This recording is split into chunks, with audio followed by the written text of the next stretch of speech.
Você já ouviu falar de Raquel e Lia, mas... E se eu te dissesse que o que você conhece sobre essa história é apenas a superfície? O que realmente aconteceu entre essas duas irmãs mudou para sempre o rumo da linhagem que daria origem a 12 tribos. Prepare-se para mergulhar num drama de rivalidade, amor, inveja e promessas divinas. Se você gosta de histórias escondidas nas entrelinhas da Bíblia, já deixa seu like, se inscreve no canal e ativa o sininho. Porque hoje você vai descobrir a verdade oculta de Raquel e Lia. A história de Raquel e Lia não começa com amor, e muito menos com escolha. Começa com uma armadilha. Jacó, neto de Abraão, havia fugido da casa dos pais para escapar da fúria do irmão Esaú. Após uma longa jornada, ele encontra um poço, e nesse cenário pastoral avista uma jovem pastora de ovelhas, Raquel. O texto bíblico é claro. Ele a beijou e chorou alto.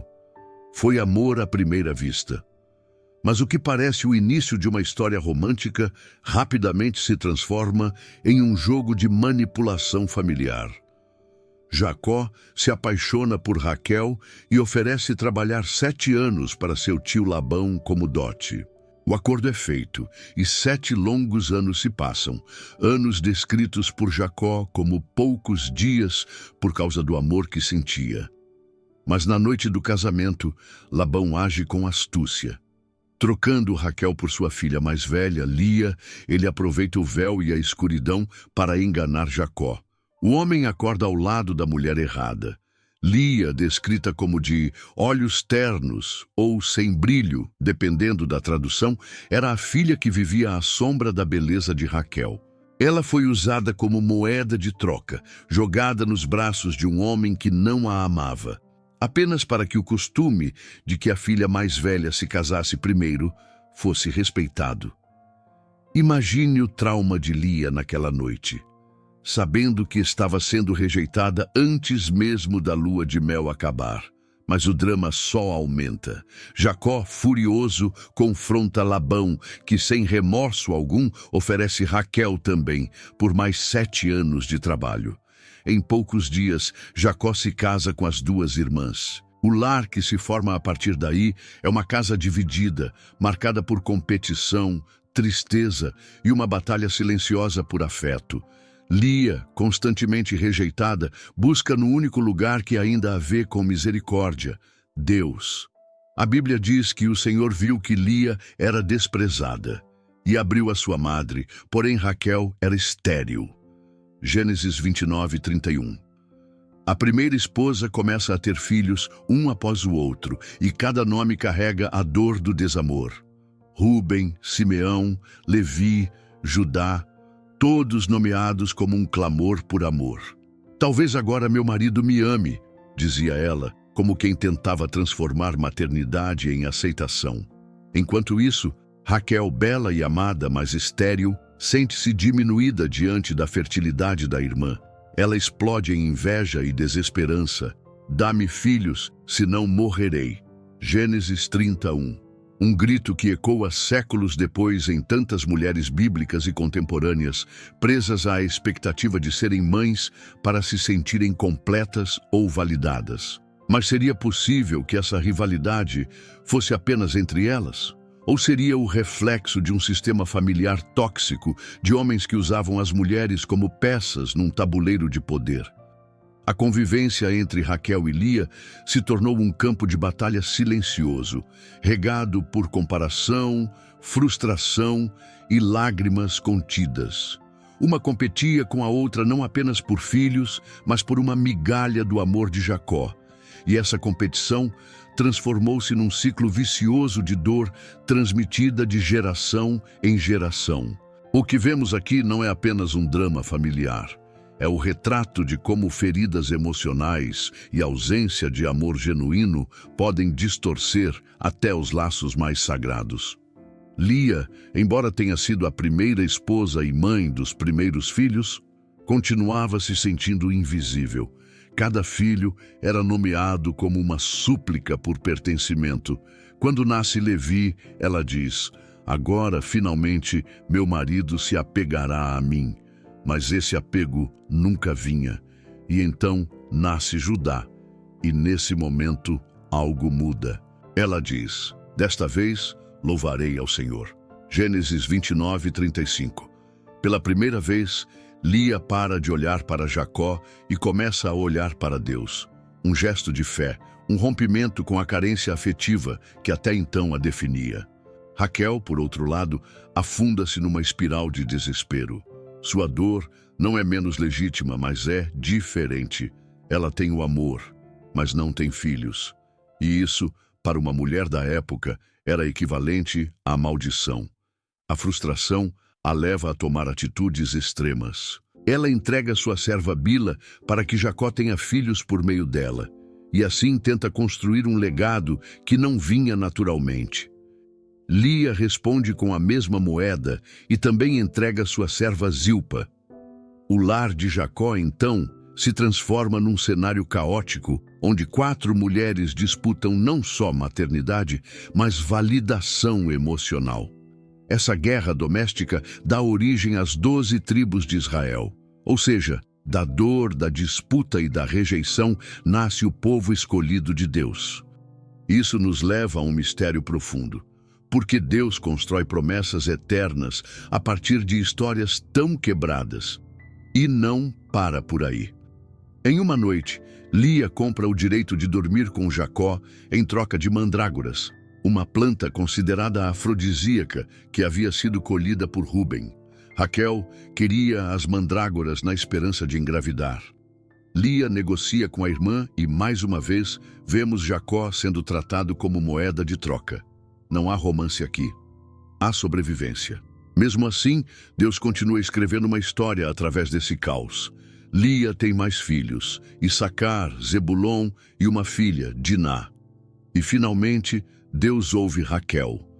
A mulher estéril, que havia clamado, invejado, suplicado, finalmente concebe José, o filho da promessa, aquele que salvaria toda a sua família anos depois durante a fome no Egito. Mais tarde, ela ainda teria outro filho, Benjamim, mas morre no parto.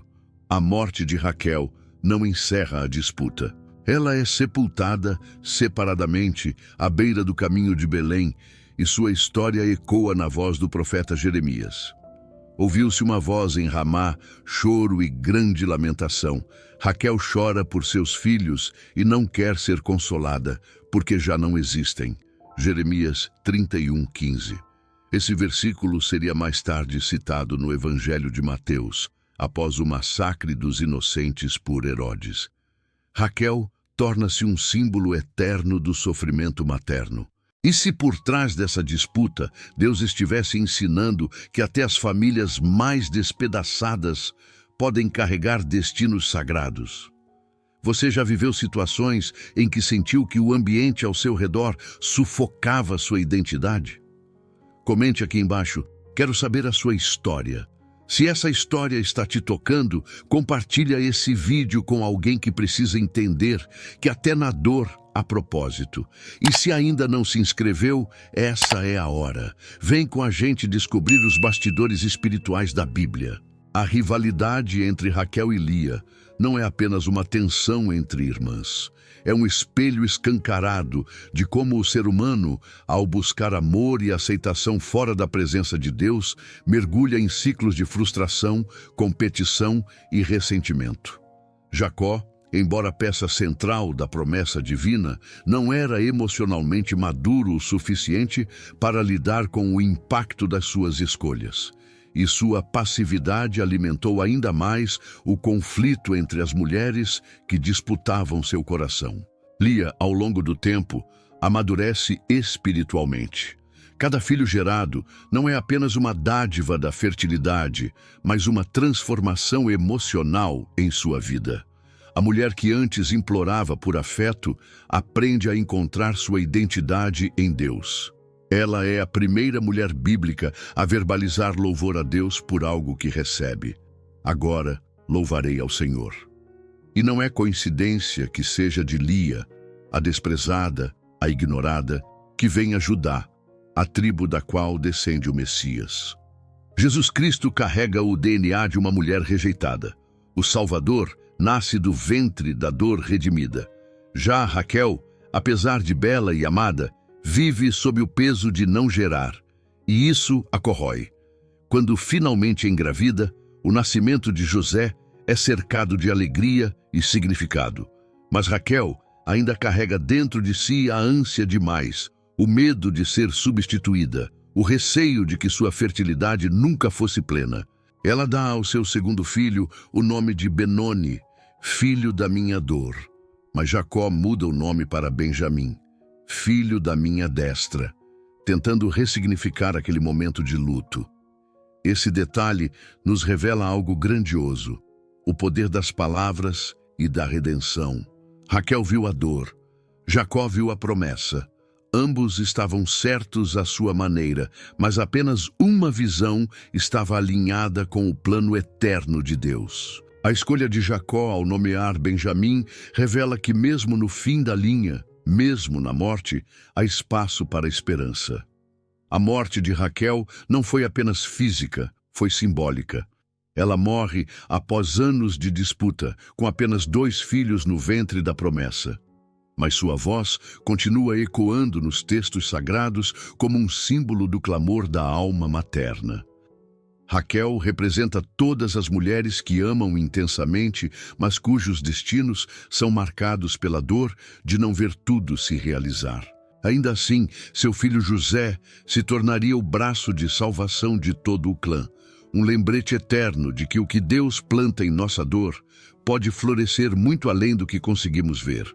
O pano de fundo espiritual dessa história revela que Deus constrói sua vontade através de realidades que o ser humano desprezaria. Ele escolhe o improvável, honra o rejeitado, cura através da dor. E nisso há um mistério profundo. As promessas de Deus jamais deixam de se cumprir, mas quase nunca seguem o caminho que o coração humano esperava. Já aconteceu com você de se sentir deixado de lado, mesmo dando tudo de si por alguém? Essa história pode estar falando diretamente com você, então não guarda só para você. Comenta aqui embaixo e compartilha com quem vive algo parecido. A tragédia silenciosa da história de Raquel e Lia está em como a ausência de cura interior perpetua gerações de dor. Quando olhamos para os filhos dessas 2 mulheres, enxergamos não apenas tribos futuras, mas traumas herdados. O lar de Jacó tornou-se palco de ciúmes, disputas e favoritismos, reflexo direto do drama entre as 2 esposas. José, o primogênito de Raquel, foi odiado por seus irmãos, filhos de Lia e das servas, não apenas por seus sonhos, mas porque carregava nos ombros a herança emocional do amor exclusivo de Jacó por sua mãe. A Bíblia diz em Gênesis 37:3, Ora, Israel amava a José mais do que a todos os seus filhos, porque era filho da sua velhice, e fez-lhe uma túnica de várias cores. Mas essa túnica não era apenas uma vestimenta bonita, era um símbolo de separação, de privilégio, de rancor guardado. O ódio dos irmãos não nasceu do nada. Foi alimentado por anos de comparação, por uma rivalidade materna nunca resolvida, por palavras não ditas, por dores abafadas. O que acontece quando não curamos os conflitos do passado? Eles se transformam em injustiças do presente. O ciúme que Lia sentia de Raquel renasce como inveja nos filhos. A obsessão de Raquel por gerar filhos se converte na superproteção de Jacó por José. E o que deveria ser uma família unida em torno da promessa se torna uma casa marcada pela divisão. Mas há um momento na história onde tudo começa a mudar. E esse momento não é quando José se torna governador do Egito.